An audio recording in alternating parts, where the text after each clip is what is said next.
नमस्कार प्यारे बच्चों। आज हम 10वां पाठ पढ़ेंगे जिसका नाम है पीढ़ियां और गिट्टियां। जिसका नाम क्या है? पीढ़ियां और गिट्टियां। हरिशंकर परसाई के द्वारा लिखी गई है। लेखक का नाम क्या है? हरिशंकर परसाई। ये हरिशंकर परसाई जो है वो व्यंग्य के कवि माने जाते हैं। किसके कवि माने जाते हैं? व्यंग्य के कवि हैं वो ये माने जाते हैं। अब इसमें जो ये व्यंग्य रचना है जिसका नाम हरिशंकर परसाई के द्वारा पीढ़ियां और गिट्टियां, आज हम पढ़ेंगे। ध्यान से इसमें एक एक बात को व्यंग्य के रूप में है वो हरिशंकर परसाई है वो कहते हैं। साहित्य के वयोवृद्ध थकित हुए, यानी साहित्य के वयोवृद्ध। वयोवृद्ध का यहाँ पे क्या मतलब है कि बहुत बूढ़े हो चुके हैं जो साहित्य के रचनाकार है। तो साहित्य के वयोवृद्ध थकित हुए, अब थक चुके हैं, बूढ़े हो चुके हैं।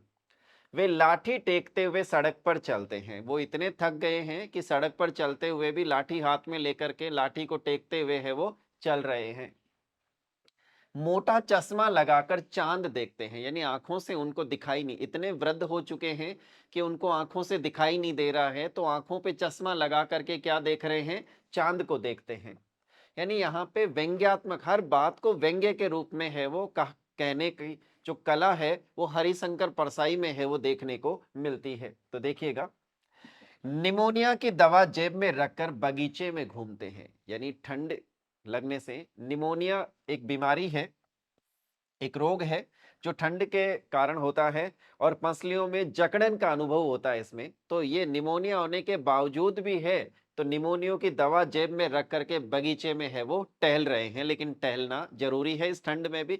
तो ये है वो हरिशंकर परसाई है वो व्यंग्य के रूप में इस रचना को आगे बढ़ाते हैं। कान में ऊंचा सुनने का यंत्र लगाकर संगीत सभा में बैठते हैं। कान से ऊंचा सुनते हैं, यानी इतने वृद्ध हो चुके हैं कि उनको सुनाई नहीं दे रहा है, फिर भी कान में सुनने का यंत्र लगा करके संगीत सभा में जाकर के बैठ के वहां संगीत सुनते हैं। भोजन में अधिक मात्रा में पाचन का चूर्ण खाते हैं, यानी भोजन का पाचन नहीं होने की वजह से भोजन से अधिक तो वो क्या खा जाते हैं? चूर्ण खा जाते हैं। तो ये यहाँ पे जो पीढ़ियों के जो गैप की बात हो रही है, पीढ़ियों के जो अंतर की बात हो रही है, उसको है वो व्यंग्यात्मक रूप से है वो समझाने की कोशिश कर रहे हैं। एक दिन तरुणों, तरुण कहते हैं युवकों को, यानी जवान जो युवक है उनको, तो तरुणों यानी युवकों ने उनसे कहा, प्रातः स्मरणीयों की, किनसे कहा? वृद्ध लोगों से, ये जो वृद्ध है उनके, तो वृद्धों से कहा कि प्रातः स्मरणीयो यानी स्मरण के योग्य जो है, सुनाम धन्यो, आप अब वृद्ध हुए, वयोवृद्ध, आप अब वृद्ध हुए, वयोवृद्ध यानी बूढ़े हो चुके हैं, ज्ञान वृद्ध, ज्ञान में आप बहुत श्रेष्ठ हैं, और कला वृद्ध यानी कला में भी आप पूरी तरीके से निपुण हैं। आप अब देवता हो गए हैं, आप अब देवता हो गए हैं, आप पूजनीय हैं, आप पूजा के योग्य है वो हो चुके हैं। हम चाहते हैं कि आप लोगों को मंदिर में स्थापित कर दें, यानी हम ये चाहते हैं कि आप लोगों को मंदिर में स्थापित कर दें, वहां आप आराम से रहें और हमें आशीर्वाद दें। वहां आप मंदिर में आराम से रहें और आप हमें आशीर्वाद दें। वयोवृद्ध थोड़ी देर तक विचार करते रहे, यानी वयोवृद्ध जो है वो थोड़ी देर तक आपस में विचार करते रहे। फिर बोले, प्रस्ताव कोई बुरा नहीं है, फिर बोले प्रस्ताव कोई बुरा नहीं है, ठीक है, पर हमारे यश का क्या होगा? हमारी जो यश है, प्रतिष्ठा है, मान सम्मान, उसका क्या होगा? तो हमारे यश का क्या होगा? हम आपकी जय बोलेंगे। तरुणों ने कहा, युवकों ने कहा कि हम आपकी जय बोलेंगे, जय जयकार करेंगे आपका। और हमारे झंडों का क्या होगा? आ, हमारे झंडों का क्या होगा? हम आपके झंडों को मंदिर के सामने के पीपल पर टांग देंगे, वे वहां ऊंचे फहराएंगे, यानी ऊंचे लहराते रहेंगे, फहराते रहेंगे। तो बोला, सामने जो मंदिर के सामने पीपल का पेड़ है, वहां उस पेड़ के ऊपर है वो आपके झंडे है वो फहराएंगे। और हमारे भोग का क्या होगा? वयोवृद्ध कहते हैं कि हमारे भोग का क्या होगा? हम आपके भोग का प्रबंध करेंगे। रोज हम पकवानों के थाल लेकर आएंगे, यानी अच्छे अच्छे पकवान है वो आपके लिए लेकर के आएंगे और आपको भोग चढ़ाएंगे। हमें श्रद्धा भी तो चाहिए। वयोवृद्ध कहते हैं कि हमें श्रद्धा भी तो चाहिए, उसका क्या प्रबंध होगा? हम रोज आपकी आरती करेंगे। युवक कहते हैं, तरुण कहते हैं कि हम रोज आपकी आरती करेंगे और आपके चरणों पर मस्तक रखेंगे। आपकी रोज हम आरती करेंगे, पूजा करेंगे और हम रोज आपके चरणों में मस्तक रखेंगे। हमारे अर्थ का क्या होगा, यानी हमारे पैसे का क्या होगा? ये कौन कह रहे? वयोवृद्ध कह रहे हैं। आपकी रॉयल्टी हम मंदिर में ही पहुंचा दिया करेंगे। आपकी जो रॉयल्टी आएगी, रॉयल्टी किसे कहते हैं?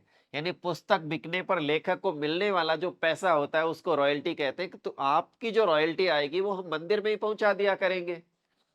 आपको हम हर पाठ्य पुस्तक में रखवाएंगे और जो प्रकाशक धन देने में आनाकानी करेगा उसे ठीक करेंगे। आनाकानी मतलब किसी काम को न करने के लिए अस्पष्ट इच्छा है वो जाहिर करता है, तो उसको यानी मना करता है, आनाकानी करता है, तो उसे हम ठीक करेंगे। पर हम कर्म के बिना कैसे जीवित रहेंगे? वयोवृद्ध ने कहा। वयोवृद्ध कहते हैं कि हम कर्म के बिना कैसे जीवित रहेंगे? कर्म तो करना होगा ना हमें। तरुणों ने समाधान किया, जहां तक कर्म का संबंध है, आप लोगों के संस्मरण की अवस्था है। संस्मरण यानी पुरानी यादें जो है, पुराने जीवन में घटित घटनाएं हैं, उनको याद करने की है अवस्था है। आप लोग आपस में संस्मरण सुनाएंगे। आप आपस में एक दूसरे को अपने जीवन में घटित घटनाएं सुनाएंगे ही, यानी संस्मरण सुनाएंगे ही। उनका रिकॉर्डिंग होता जाएगा और हम उनकी पुस्तकें छपवा देंगे। युवक कहते हैं, तरुण कहते हैं कि आप जो बातें करेंगे उनको हम रिकॉर्ड कर लेंगे और रिकॉर्ड करके उनकी पुस्तकें छपवा देंगे। सयानों ने आपस में सलाह की और एक मत से कहा, हमें मंजूर है। सयाने यानी आपस में जो वयोवृद्ध है उन सब ने है वो आपस में मशवरा किया, सलाह मशवरा करके, और वो है वो इसमें क्या हो गए? राजी हो गए, यानी तैयार हो गए और कहा हमें मंजूर है, बनाओ हमें देवता। युवकों ने एक दिन समारोह पूर्वक वयोवृद्धों को देवता बनाकर मंदिर में प्रतिष्ठित कर दिया।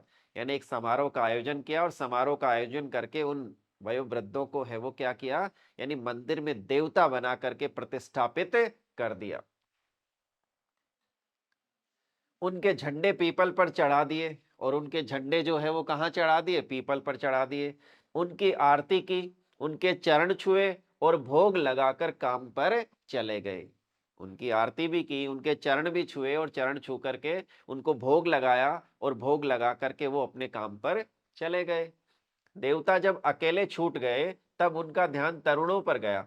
जब देवता यानी वो युवक जो है वो काम पे चले गए तो जो वयोवृद्ध है उनका ध्यान उन युवकों पे गया कि अब युवक क्या कर रहे होंगे, तो उन युवकों पे उनका है वो ध्यान गया।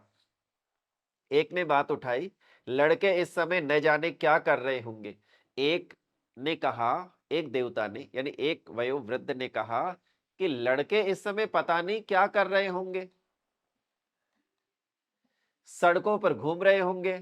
दूसरे ने कहा कि सड़कों पर घूम रहे होंगे। तीसरा बोला कोई खा रहा होगा, पी रहा होगा। चौथे ने कहा कोई खेल रहा होगा। पांचवें ने कहा कोई नाटक देख रहा होगा, कोई फिल्म देख रहा होगा। छठा बोला कोई प्रेम कर रहा होगा। सातवें ने कहा कोई बढ़िया कपड़े पहने लोगों को लुभाता घूम रहा होगा। आठवें ने कहा कोई कविता सुना रहा होगा और वाह वाह लूट रहा होगा। वाह वाह यानी प्रशंसा सुनना, तो वाह वाह लूट रहा होगा। वे उदास हो गए, कहने लगे लड़के बाहर ऐसा आनंद कर रहे हैं, और वयोवृद्ध है वो क्या हो गए? दुखी हो गए, उदास हो गए। और वो सोचने लगे कि लड़के बाहर ऐसा आनंद कर रहे हैं, जीवन को इस तरह भोग रहे हैं, और देवता बने हम इस मंदिर की कारा में बैठे हैं, मंदिर की सीमा में, यानी एक तरीके से मंदिर की जेल में है वो यहाँ हम बैठे हैं। तभी एक देवता जो अब तक चुप था बोला, खाने खेलने दो लड़कों को। एक देवता जो चुप था वो बोलता है कि लड़कों को खाने खेलने दो, उम्र है उनकी,